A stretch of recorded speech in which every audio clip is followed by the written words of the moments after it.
Right, so I've got to remove this damaged piece of ceiling. So I'm just measuring, cutting the drywall. Just measure off the edges, 1/2 inch or so.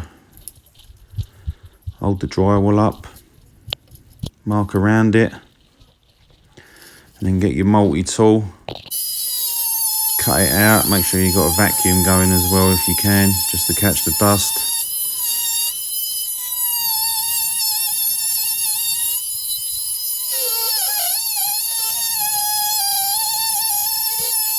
That's it.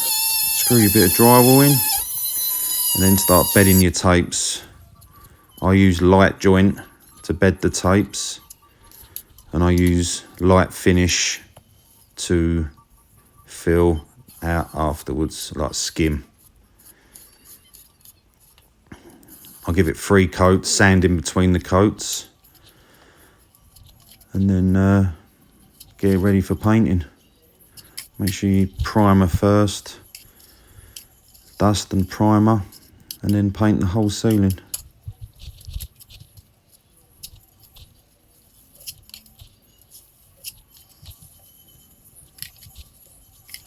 That's it, job done.